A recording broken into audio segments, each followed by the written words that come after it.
मेरे सभी पढ़ाकू भाई बहनों को दिल से नमस्कार। इस वीडियो में मैं आपको बताने वाला हूँ हिंदी भाषा और साहित्य का इतिहास, इसके कुछ इंपॉर्टेंट क्वेश्चंस के बारे में। तो आज की वीडियो बहुत ही ज़्यादा इंपॉर्टेंट होने वाली है और जैसा कि आप सभी जानते हैं, ऐसे अगर क्वेश्चन निकाले जाएं तो बहुत सारे इंपॉर्टेंट क्वेश्चन बनकर तैयार होते हैं, परंतु फिर भी मैं आपको हर चैप्टर से सिर्फ एक या दो क्वेश्चन ही बताने वाला हूँ, जिन क्वेश्चन को तैयार करने के बाद आप जो है आराम से अपने नंबर ले सकते हैं। तो चलिए देरी ना करते हुए वीडियो को स्टार्ट कर लेते हैं। तो सबसे पहले अगर हम देखें यहाँ पर, तो हमारा जो सबसे पहला लेसन है, इसके अंदर जो जैसे हमारी यूनिट नंबर 1 है, यूनिट नंबर 1 में हिंदी भाषा का विकास, यहाँ से आपका कौन सा क्वेश्चन आने वाला है, यूनिट नंबर 2 से कौन सा आने वाला है, यूनिट नंबर 3 और यूनिट नंबर 4 से कौन सा आने वाला है।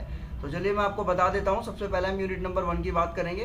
तो इसमें जो है आपका सबसे ज़्यादा जो इंपॉर्टेंट क्वेश्चन होने वाला है, तो आपके सामने यहाँ पर क्वेश्चंस की लिस्ट दे रखी है, देखो, जिसके अंदर यहाँ पर एक 4 क्वेश्चन दिए गए हैं। तो जिसमें आपको आदिकालीन हिंदी की व्याकरणिक विशेषताओं को बताने के लिए बोला गया है, ये भी नहीं करना है आपको। हिंदी भाषा के योगदान में मध्यकाल की भूमिका को बोला गया है, ये भी नहीं करना है आपको। आधुनिक काल में हिंदी के विकास के चरण को स्पष्ट करते हुए, ये वाला क्वेश्चन आपका बहुत ज़्यादा इंपॉर्टेंट है। तो ये आपको क्वेश्चन तैयार कर लेना है इसके अंदर से, ठीक है। और अगर हम आगे देखते हैं जरा, इस वाले लेसन में से मैंने आपको क्या बताया, सिर्फ एक ही क्वेश्चन तैयार करना है आपको। कोई भी क्वेश्चन आ जाए, कुछ भी आ जाए, अगर आपने इतना कर रखा है तो आपको बहुत अच्छे नंबर मिलने की संभावना यहाँ पर बन जाएगी। आगे चलते हैं हम, उसके बाद में देखते हैं जरा इससे नेक्स्ट लेसन के अंदर जो है आपका कौन सा इंपॉर्टेंट क्वेश्चन होने वाला है। दूसरे लेसन की अगर हम बात करें तो सेकंड लेसन के अंदर से आपके इंपॉर्टेंट क्वेश्चन यहाँ पर 3 क्वेश्चन बनने वाले हैं। इन तीनों क्वेश्चन को आपको पढ़ना बहुत जरूरी है। पहला क्वेश्चन आपका हिंदी भाषा के भौगोलिक विस्तार को बताइए। तो जो हिंदी भाषा है, इसका भौगोलिक विस्तार क्या रहा है, ये आपको पढ़ना बहुत जरूरी है। दूसरा क्वेश्चन है हिंदी भाषा क्षेत्र से आप क्या समझते हैं, ठीक है। हिंदी भाषा क्षेत्र के बारे में आपको पढ़ना है। और तीसरा क्वेश्चन जो आपका रहेगा इस वाले लेसन से, हिंदी क्षेत्र की बोली को कितने वर्गों में विभाजित किया गया है। ये तीनों के तीनों जो है मोस्ट इंपॉर्टेंट क्वेश्चन हैं आपके, जो हर बार आपके पेपर में देखने को मिलते हैं। तो इस बार भी आपकी संभावना है कि इनमें से कोई क्वेश्चन आपको यहाँ पर देखने में जरूर मिलेगा। आइए देखते हैं इससे आगे वाले जो चैप्टर्स हैं उसमें कौन से क्वेश्चन पूछे गए हैं। बोलिए। नेक्स्ट लेसन की अगर हम बात करें तो इसमें से आपका जो सबसे इंपॉर्टेंट क्वेश्चन बनने वाला है वो आपके 2 क्वेश्चन बनने वाले हैं। पहला क्वेश्चन है हिंदी साहित्य का आरंभ कब से माना जाता है, इसके बारे में आपको पढ़ना जरूरी है यहाँ पर। ये भी आपका मोस्ट इंपॉर्टेंट क्वेश्चन है, ठीक है। और दूसरा आपका जो क्वेश्चन है वो आपका ये रहने वाला है कि आदिकाल की राजनीतिक परिस्थितियां क्या थी। तो यहाँ पर आपको ध्यान रखना है, आदिकाल की राजनीतिक परिस्थितियों के बारे में पढ़ना है इस वाले लेसन में से। और बस इसमें से यही 2 क्वेश्चन जो है आपको जल्दी से कंप्लीट करने हैं, जिससे कि आपके एग्जाम के अंदर आपको इनमें से कोई ना कोई क्वेश्चन देखने को जरूर मिलेगा। आइए आगे चलते हैं और देखते हैं जो बचे हुए लेसन हैं उसमें से कौन कौन से क्वेश्चन आपके इंपॉर्टेंट होने वाले हैं। तो देखते हैं, अगर हम लोग अगर नेक्स्ट लेसन की बात करें तो इसमें से आपका एक ही क्वेश्चन आपका बहुत ज़्यादा इंपॉर्टेंट होने वाला है। वो क्वेश्चन आपका नंबर 1 पर ही दिया गया है। बाकी क्वेश्चंस को आपको नहीं पढ़ना है, सिर्फ एक क्वेश्चन को आपको तैयार करना है। आदिकालीन साहित्य की प्रमुख प्रवृत्तियों का उल्लेख कीजिए। ये क्वेश्चन आपका बहुत ज़्यादा इंपॉर्टेंट है। तो आई होप आपको ये समझ में आ रहा होगा कि सिर्फ इंपॉर्टेंट क्वेश्चन से कुछ नहीं होगा, पर फिर भी जितने मैंने क्वेश्चंस आपको बताए इन क्वेश्चंस को आप एटलीस्ट पढ़ लीजिए, जिससे कि आपका जो एग्जाम है वो आपका अच्छे से हो जाए, ठीक है। आगे देखते हैं जरा आप कौन कौन से इंपॉर्टेंट क्वेश्चन रह गए हैं।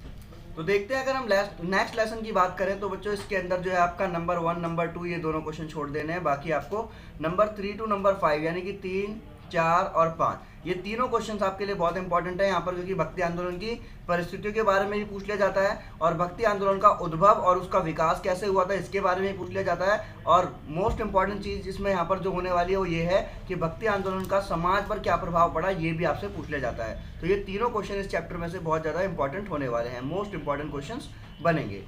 देखते हैं आगे जो चैप्टर्स रह गए हैं उसमें से कौन कौन से क्वेश्चन आपके इंपॉर्टेंट हैं। तो स्टूडेंट्स, अगर हम बात करें हमारे नेक्स्ट लेवल में, अगर नेक्स्ट लेसन के अंदर, तो इसके अंदर हमारा लेसन क्वेश्चन नंबर 1 जो है ये बहुत ज़्यादा इंपॉर्टेंट है। भक्ति काव्य की प्रमुख प्रवृत्तियां और उसका सामान्य परिचय देना है, ठीक है। बहुत इजी क्वेश्चन है और आपको यही पढ़ना है इसके अंदर से। बाकी और क्वेश्चन आपको इसमें से नहीं पढ़ने हैं, क्योंकि ऑलमोस्ट आप सबको ही पता है कि धर्म को लेकर जो है चीज़ें ज़्यादातर आपके पेपर में नहीं पूछी जाती है। तो इसमें जो है राम काव्य, कृष्ण, रामकृष्ण, भक्ति काव्य, इसके अंदर अंतर जो है बहुत ही कम पूछा जाता है, ठीक है। तो आपका जो पहला क्वेश्चन है वही आपका जो है बहुत ज़्यादा इसमें इंपॉर्टेंट माना जाता है। उसके बाद अगर हम बात करें यूनिट नंबर 3 में से हिंदी साहित्य का इतिहास जो है, इसमें से कौन कौन से क्वेश्चन इंपॉर्टेंट है वो भी मैं आपको दिखा देता हूँ, ठीक है। मैंने ऑलरेडी पहले से हाईलाइट कर लिया है और ज़्यादा टाइम ना लेते हुए हम यहाँ पर क्वेश्चंस को देख लेते हैं वो कौन कौन से क्वेश्चंस होने वाले हैं। तो देखो, इसमें रीतिकाल की परिस्थितियों पर प्रकाश डालने की बात की जाएगी। ये जो रीतिकाल है इसकी परिस्थितियों पर प्रकाश डालिए, ये क्वेश्चन आपका इंपॉर्टेंट है, बस और कुछ नहीं पढ़ना है इसमें से, ठीक है। इस लेसन में अपना ज़्यादा समय खराब नहीं करना है, इतना ही पढ़ना है। उसके बाद अगर हम बात करें कि रीतिकाल की जो प्रमुख प्रवृत्तियाँ हैं इसमें से कौन सा इंपॉर्टेंट क्वेश्चन होने वाला है, तो वो भी मैं आपको यहाँ पर बता देता हूँ। और उसके बाद जो है आपको सिर्फ आपका जो है इसमें 1 या 2 लेसन आपके रह जाएंगे और वही आपको जो है क्वेश्चंस आपको तैयार करने हैं, जो भी बचे हुए क्वेश्चंस रहेंगे। बाकी आपका एग्जाम बहुत अच्छे से हो जाएगा। बाकी डिटेल में वीडियो देखने के लिए आप मैंने ऑलरेडी पहले भी जो है वीडियोस बना रखी हैं इस पे, वो वीडियोस आप देख सकते हो, पर आपके पास में अभी समय बहुत कम है। तो आपको क्या करना है, सिर्फ इन क्वेश्चंस के आंसर्स आपको देख लेने हैं और अपने आंसर अच्छी तरीके से तैयार कर लेने हैं। देखो, रीतिकाल के प्रमुख कवियों का संक्षिप्त परिचय दीजिए। तो इस तरीके के क्वेश्चन जो है बहुत कम पूछे जाते हैं। अब ऐसे क्वेश्चन जो है बहुत कम पूछे जाते हैं। तो जो आपसे क्वेश्चन पूछा जाएगा वो कौन सा पूछा जाएगा इसके अंदर कि रीतिबद्ध, रीतिमुक्त और रीतिसिद्ध काव्य किस प्रकार से भिन्न है। तो इन तीनों के बारे में आपको थोड़ा थोड़ा पढ़ना है और इससे रिलेटेड कोई भी क्वेश्चन आ जाए तो आपको आराम से आंसर लिख पाओगे, ठीक है। उसके बाद अगर हम देखें इसके अंदर जो भी अब आपके क्वेश्चन रह गए हैं, इस वाले लेसन में से आपका हिंदी, आधुनिक हिंदी साहित्य की पृष्ठभूमि का उल्लेख कीजिए। ये क्वेश्चन आपको तैयार करना है, बाकी आपको कुछ भी नहीं पढ़ना है इसमें से, ठीक है। और उसके बाद जो आपका लास्ट लेसन है उसमें से हम एक क्वेश्चन और तैयार करेंगे, उसके बाद आपकी ये वीडियो कंप्लीट हो जाएगी। तो ये आपका सेकंड लास्ट लेसन जो रह गया है, इसमें से आपका एक क्वेश्चन आपका बहुत इंपॉर्टेंट होने वाला है, वो है आपका क्वेश्चन नंबर 1, आधुनिक काव्यधारा के विकास का सामान्य परिचय। ये बस, बाकी और आपको कुछ भी नहीं पढ़ना है इसमें से, सिर्फ यही क्वेश्चन आपको जो है बहुत अच्छी तरीके से इसमें पढ़ना है। उसके बाद जो आपका लास्ट लेसन रहने वाला है, गद्य विधाओं का उद्भव और विकास, उपन्यास, कहानी, निबंध, नाटक। तो इसमें से आपका जो इंपॉर्टेंट क्वेश्चन होने वाला है वो आपको मैं बता देता हूँ और उसके बाद में आपकी जो बुक है वो आपकी कंप्लीट हो जाएगी और कल का आपका एग्जाम अच्छे से हो जाएगा।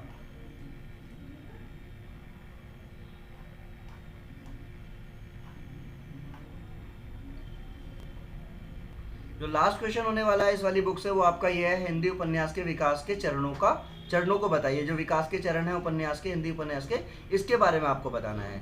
तो बस इतने ही क्वेश्चंस आपको तैयार करने हैं कल के एग्जाम के लिए। आपको all the best, good luck, best of luck, do your best and forget your rest. और आगे की जानकारी के लिए बने रहिए हमारे साथ। Thanks for watching.